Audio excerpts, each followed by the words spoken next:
Welcome to the Scoop World Order. It is Sunday, and we are ready to rock. We are getting close to training camp. The guys are coming off a 10-day break, and we're going to break down what some of the buzzes that we've heard from our NFL contacts. So we're going to get into Marvin Harrison, Donovan Jackson, JT Tuimoloau, some of these guys that are trying to get into the league. Where are they at amongst the minds of general managers and scouts that we've talked to over the last couple of weeks? Now's a great time to get info from those people because they're on vacation and they're they have some booze and they're also texting. So it's always fun to text with these guys. So we're going to get into that. But first, as always, we're very grateful and thankful for you guys. Thank you guys for showing up today.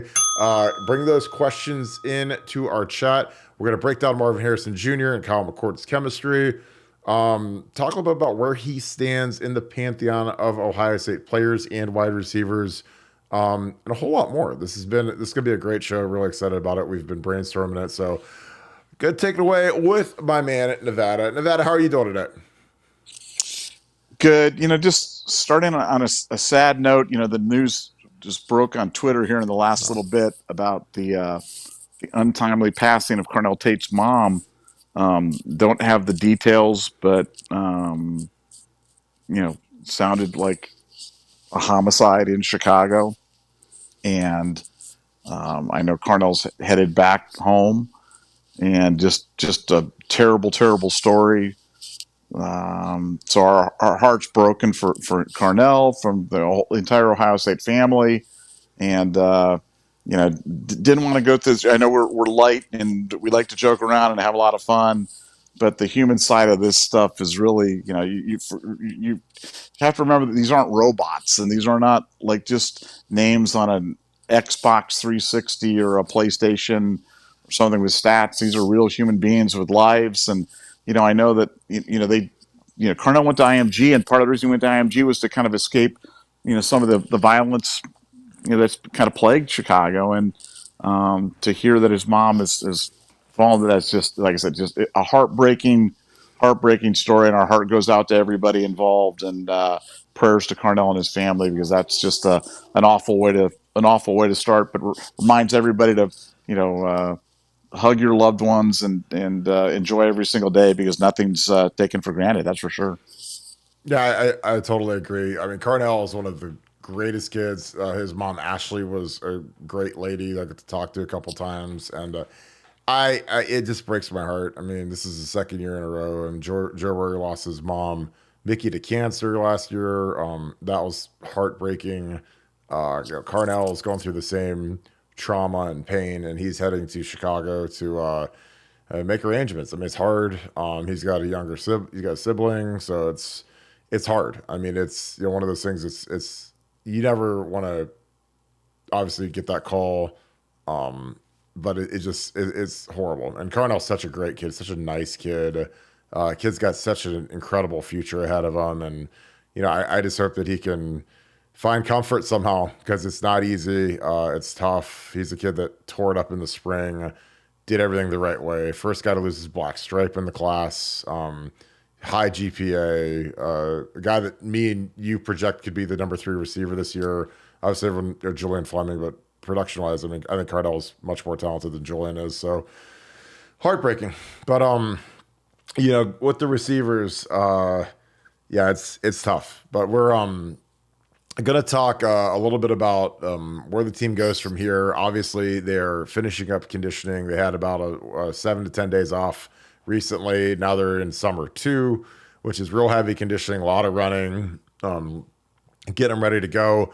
The team has a barbecue coming up at the end of July, which is a recruiting event. Unofficial visitors for all of the country should be flying into that. We used to have Friday Night Lights, but they've dropped that. That was a really fun thing we did the first year with Urban. I think it got stale after 3 or 4 years and less star power, but the first year was unbelievable star power. And then we're into training camp. So we're kind of about 2 weeks out from training camp starting. So we're going to be getting cranked up. Nevada, what do you look for the next 2 weeks with the conditioning, with the recruiting, before Ohio State takes the field for camp? Like, what kind of things have you been hearing? There's a lot of buzz around Kyle McCord and Marvin Harrison. A lot of buzz around Devin Brown. I love Devin Brown. I've talked to Devin Brown. He's a big dude, strong, exceptionally quick. I know the offensive line guys love blocking for Devin Brown, which counts for something. But what have you been hearing, and what are you looking forward to as camp gets rolling? Well, I always like this time of year because I remember a couple of years ago when Marvin Harrison Jr. first hit campus and he'd come in with the freshmen and they'd done the strength and conditioning. And I want to get the number right, but it was something like he did something like 15 reps of 225. Um, and for those of you who don't have some perspective on that, as a wide receiver, I mean, those are NFL strength wide receiver numbers right there. And that was from an incoming freshman. And that immediately caught my attention. I was like, wow. I mean, that's something else. And, the what I think would be fun would be to go back and look at Marvin's high school tape, which so we can see a little bit of that McCord Harrison chemistry, but also look at Marvin was a 4-star, I think top 15 wide receiver in the country, but not super like it wasn't like he was like everybody was excited. In fact, a lot of people weren't excited about him coming to Ohio State, and it'd be fun to kind of look at that because there's talk amongst NFL guys, the NFL guys that I talk to on a regular basis, the agents that I talk to on a regular basis, that Marvin Harrison is a top 5 NFL pick next year and a guy that they're putting in, I mean, like a Calvin Johnson. I mean, a generational type of wide receiver in the NFL. And we're going to get to see him for one more year at Ohio State.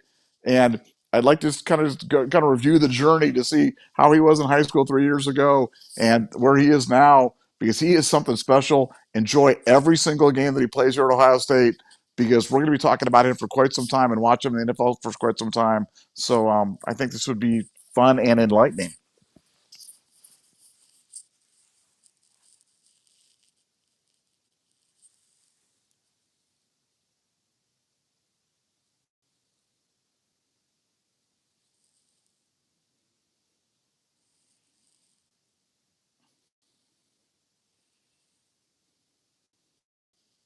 Excuse me.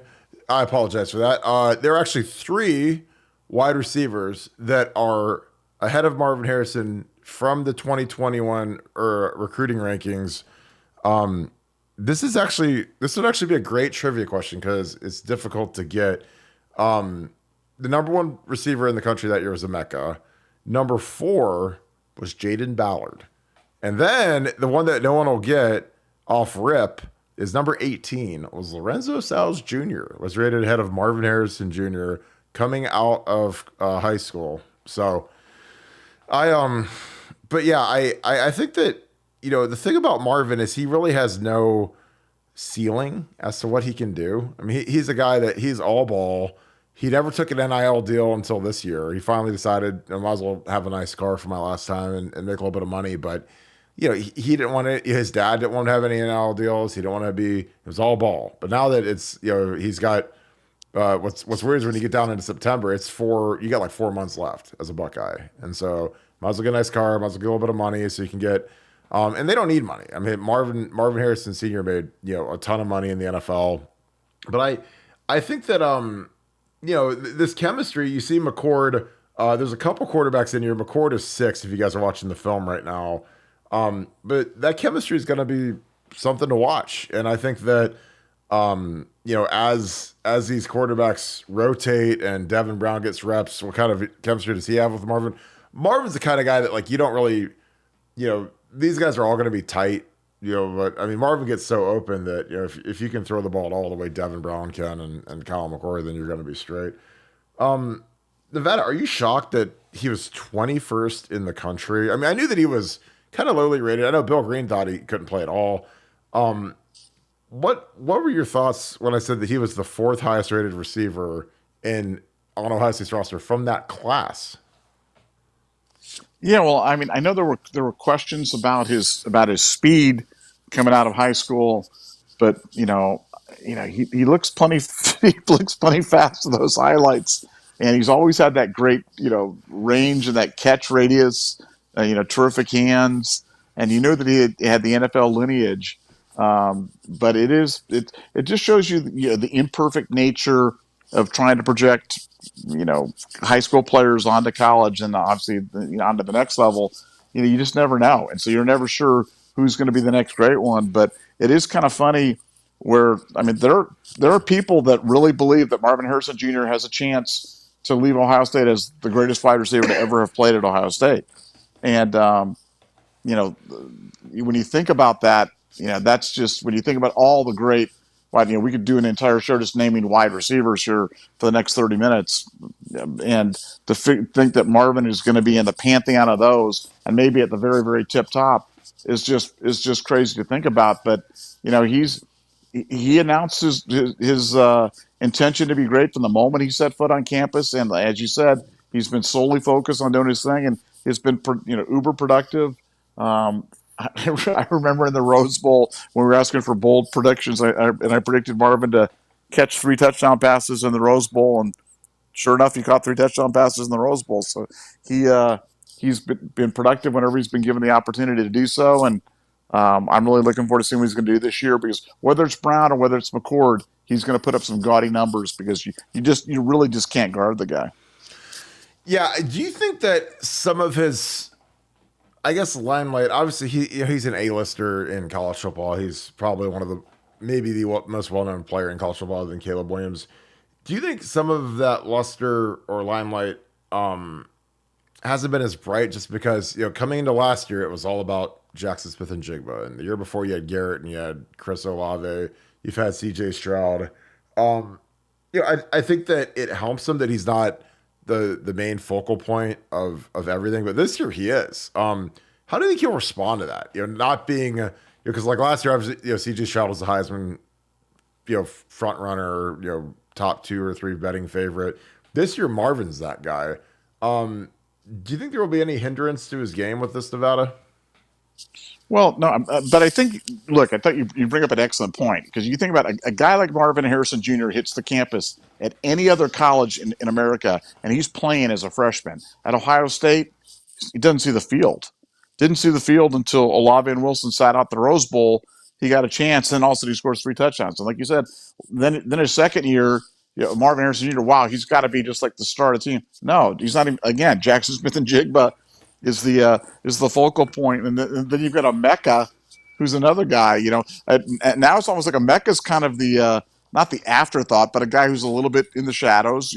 Hasn't really had a chance to be the guy the freshman year for all the same reasons Marvin did. Same thing last year with Marvin and Jackson Smith and Jigba. So now you've got a Mecca who's a first round NFL draft choice.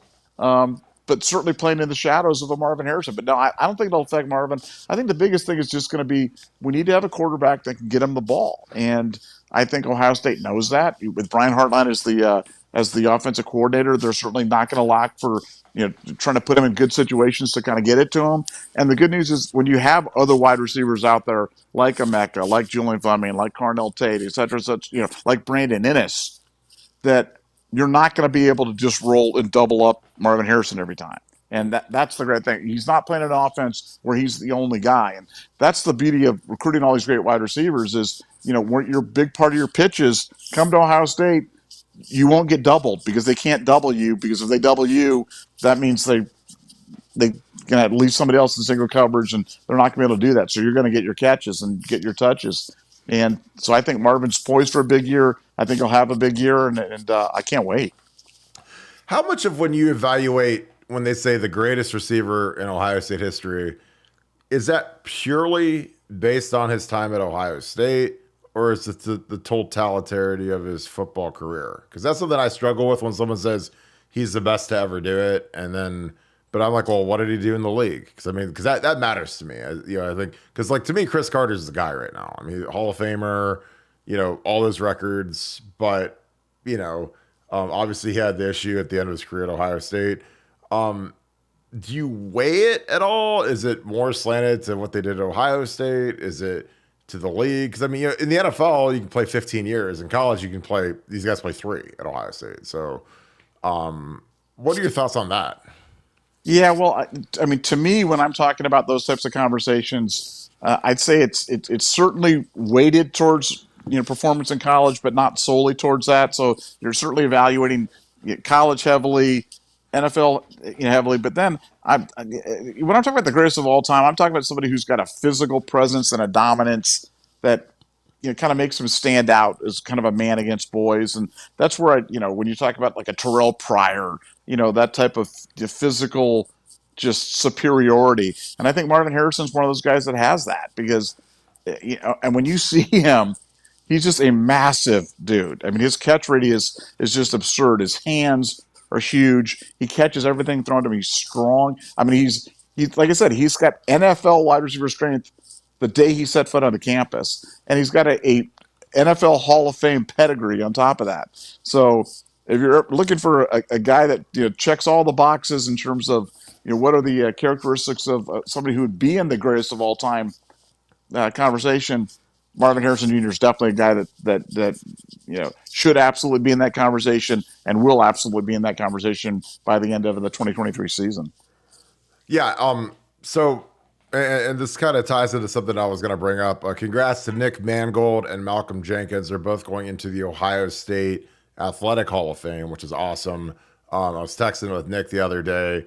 I feel like that process, it's interesting. I feel like that they weigh it more towards the professional career, which is completely fine. Nick, obviously was a guy that, for whatever reason, didn't get anywhere near the amount of credit and love that he deserved on the award circuit. He never made All Big Ten. He was second team All Big Ten because Minnesota had a guy named Greg Esslinger who was like 3-time All Big Ten, won the Remington. Then he was like a 6th-round pick. And then there's Nick, who's awesome, much better player, much better pro, 1st-round pick, lifetime New York Jet.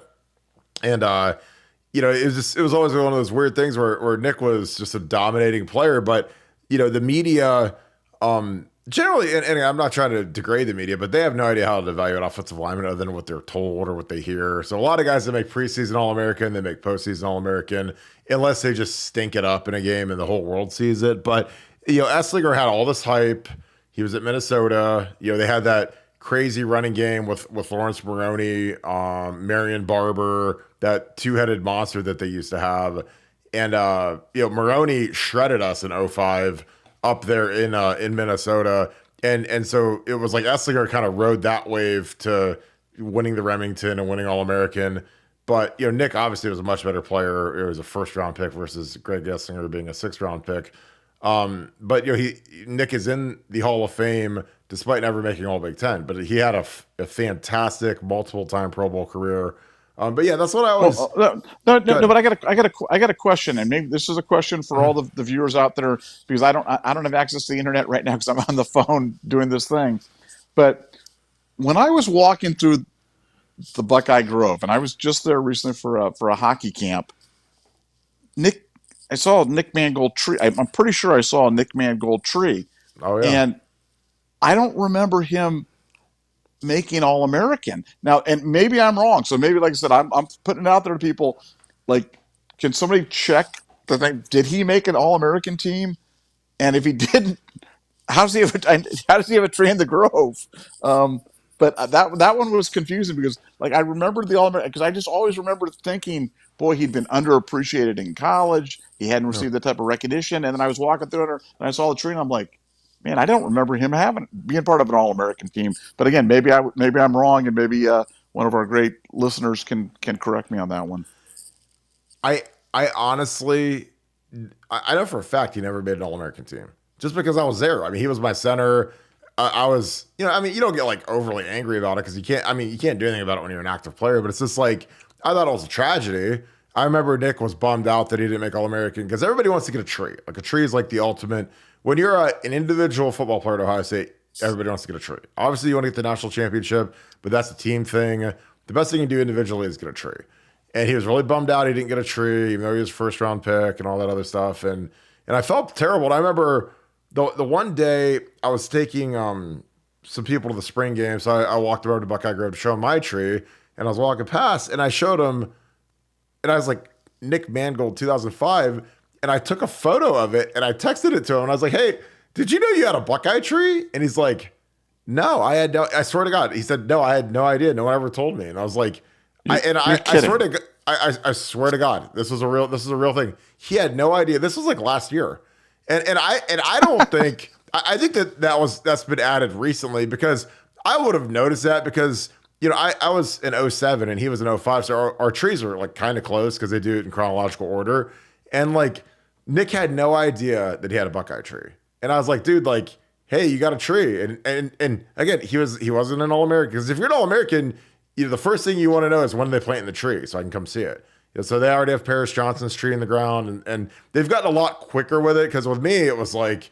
It took like a year for my tree to get put in the ground, and I was like waiting for it. But wait a second, do they do a ceremony or something like no. You come there and plant the tree or something like that? They don't do anything. Like it just goes in the ground one day, and like back in the day, like in '08 after I got drafted, and I was living here. I would just kind of randomly every like 2-3 months drive over and see if it was in, and it wasn't because it is exciting. Like it's really exciting to get a tree in Buckeye Grove, and like it's like one of the coolest things ever. And Nick had no idea. Oh wow. Yeah. See, that's a crazy story. Troy Brewer is on there saying 2005 first team All American, but I don't think he was. I mean, unless it was some different team or some team that, or, like again, it wasn't because back in and again, maybe it was some ancillary team, but back in the day, and they've loosened this, which I don't know how I feel about that. You had to make one of the big four. You had to make Walter Camp. You had to make the AP team, the media team, and the coaches team. That was it. You couldn't make the on3.com All-American team or the ES. Or the Kid Choice Award All-American slime team. Or yeah, because like there were like $800. It was like we could have the Buckeye Scoop All-American team first team. Right, I mean, sure. Like DeJuan Jones made the CBS.com All-American first team. So back in the old days, that would have qualified, but now I think it might.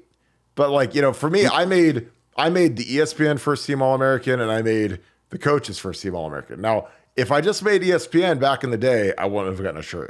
But the coaches one was the one that triggered that I got a tree. So I mean, again, it's stupid, but there has to be a cutoff just because it got to be silly. There's so many All-American teams, and the buy.com All-American team or whatever. But yeah, Nick had no idea that he had a tree. And again, I'd love to know what All-American team he made in '05. Because again, I love Nick, and I thought it was a crime it was an All-American because he was really bummed out because he didn't get a tree. And then he has a tree. So, but yeah, it just was, it was just interesting because like everybody wants to get those trees, but I mean, no, I'm just fascinated that they don't like I always have had in my mind that when you got a tree that you're there with like a little shovel and you're like digging the hole and they put the tree in and then your loved ones are around and everybody starts crying and you put stuff in and then you throw some mulch, then you bring your dog over there and the dog whizzes on the tree and they do, what I'm saying? Like it all happens. But like you're telling me that just there's no ceremony at all? Nothing? Nothing. Swear. I mean, I swear, like, because I think online somewhere it says that that's how it is. Like they do a small ceremony before the spring game, but there was like nothing. Like I literally had no idea. and I think it took like a year or two before my tree got planted. And it wasn't just mine. It was like all of the like the '06 and '07s, like they all got '08s. Like it took a while. So wow. I don't know. You'd think they'd make a bigger deal of it and they do like a video of it. Cause I think it would be like a really cool thing to do, like a recruiting film montage. Hey, here's Paris Johnson and his family as they put his tree into the ground and, standing there with the tree. And they do like this is a cool thing that we do. Cause most schools, like if you're an All-American, you get like a plaque or something, but getting a tree cause the tree's cool cause it's right outside the stadium.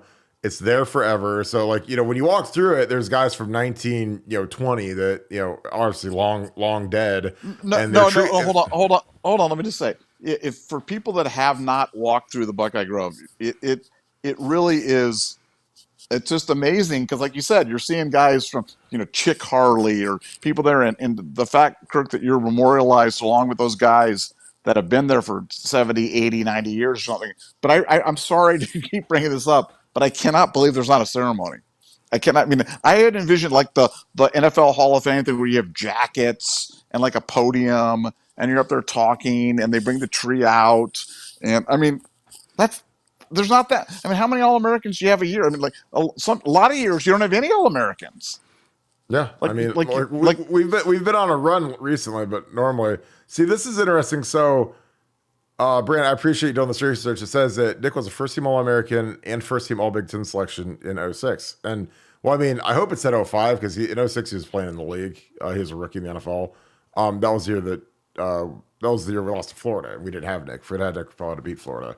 But I think that here's the thing. I know that Nick wasn't an All American. He should have been an All American, but he wasn't. Because I remember how disappointed he was that he wasn't going to get a tree. Because we all wanted the trees, and he was disappointed. And again, like, it doesn't matter in the grand scheme. No, Nick lives in New York and had a great career and whatever. But like, I remember he was bummed out he wasn't going to get a tree, and now he has a tree. But like, so again, like, if you're an All American, you immediately know that you're getting a tree. And I just remember, because I get it. I mean, we were in the locker room together, like we're boys. So I don't know. Again, I know this is kind of turned into whatever, but yeah, there's no ceremony. And Troy, this is interesting. So this is why I love doing this live. So Troy, I appreciate the story. He said he saw Steve Tovar's quote tree dedication prior to his spring game. It was very informal. Coach Cooper said a few words, and the players were dressed in their uniforms. Well, we didn't do anything like that. So I mean, I think that might have just gone by the wayside, which is fine. Like, again, I don't, it's not, I don't need any ceremonies or whatever, but I thought it was kind of funny. And like I said, I love Nick, and Nick should have been an All-American. I always joked, I was like, hey, I'll trade you my tree for your first round contract. And he'd laugh, and, but it is what it is. But I think that's something that'd be cool if they would do some sort of ceremony. Cause I think it'd be a really cool thing to show recruits. Cause I'd be like, hey, here's Paris Johnson and his mom and his sister, and they're putting the tree in the ground. And here's Ryan Day, give him a hug and whatever. Like, I don't know. Yes, yeah. I mean, that when you talk about the traditions of Ohio State, when you talk about Skull Session and the band and dotting the I and Script Ohio and all this stuff, I mean, to me, getting a tree is like right up there with all those great traditions. I mean, it's the ultimate honor, the ultimate, perpetual. You're there for all humanity. Yeah, Ohio State. I know you listen to these podcasts. Okay, Nevada, take notes from Nevada. This is Nevada's note for the day. Let's change up the way that they do that, and let's make a ceremony out of it. Let's make a ceremony. I mean, it's not that hard. And you say you have 2 or 3 a year. That's just great. Social media for you. It's great publicity for you. It's great thing for the recruits. And everything about it is positive. It's a positive association. Let's get back to, or let's start doing a formal tree dedication ceremony. And for Kirk Barton, for Buckeye Scoop members, we should have like a special day where we all come out to the tree and we huddle around the tree and we bring Kirk Barton out there and we present him with the tree as if it was doing it for the first time. And I think I'm gonna have to do that. Next time I'm coming into town, I'm gonna tell you we're all gonna meet at his tree before the game, and Kirk's gonna say a few words and dedicate the tree. And then you're going to dump a vat of poison on it and watch it melt. No, we're not going to do that. I'm telling you, going through Buckeye Grove, man, it was, like I said, it was so cool just looking at the names. It's just like a trip through history.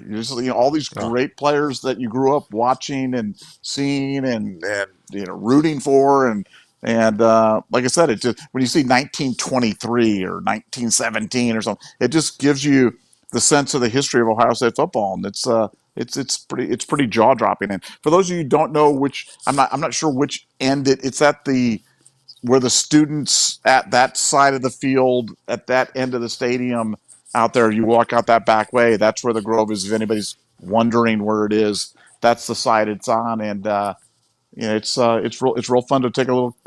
When you're at the stadium, just go walk through the Grove and check it out. Take a picture of Barton's tree and post it on Buckeye Grove.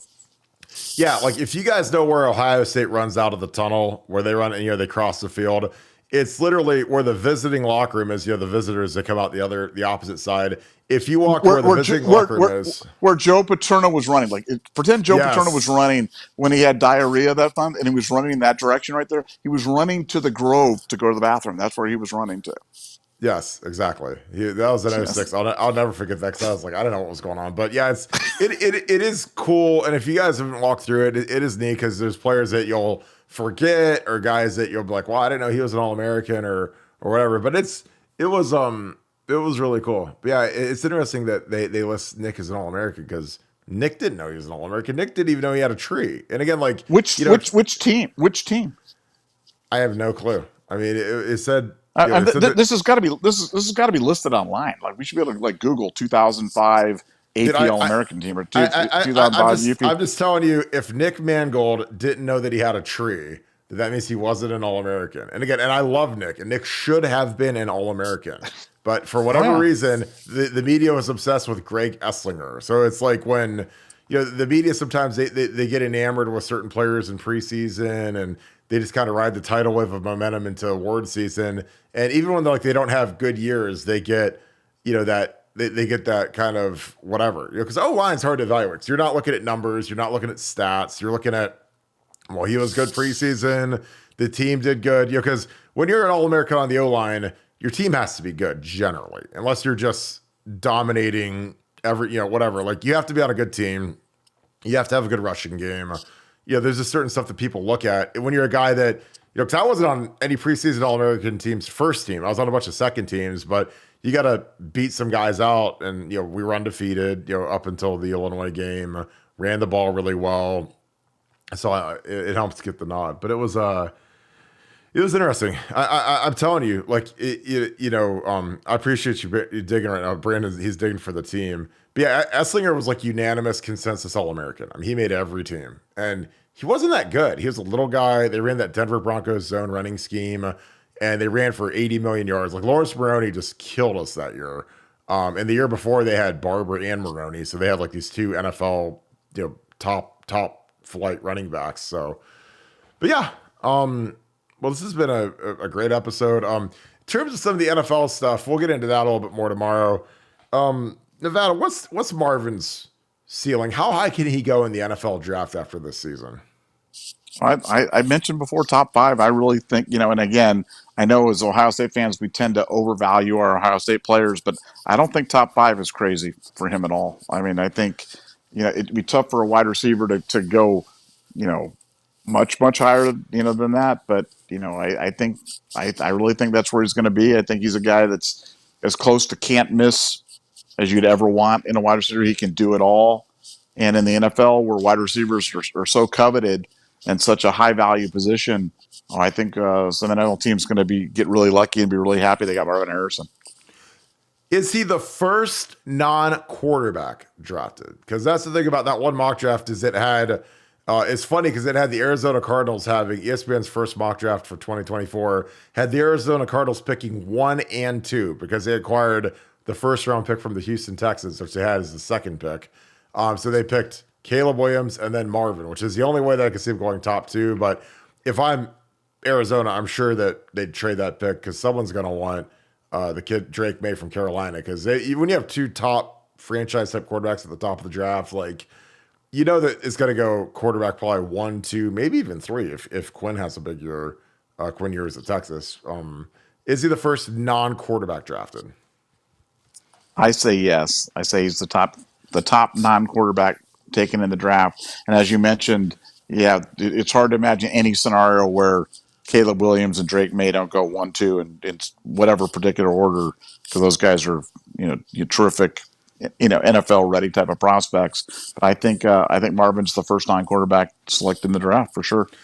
And then there's always like some quarterback that just surges, like AR-15 Anthony Richardson did this year, surged up to 3.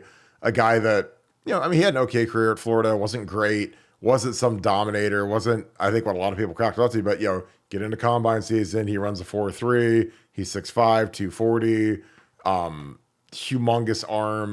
And these NFL GMs know that if they don't have a quarterback, they're going to end up getting fired like sooner than later, because if you don't have a quarterback, you have no chance in the National Football League. So that's why, I can't see Marvin going higher than probably 3 because it's just so quarterback heavy right now. It's a good show. Well, go ahead. What you got? Dare I say Kyle McCord? Kyle McCord, NFL draft eligible. Big year, surges into the top 5.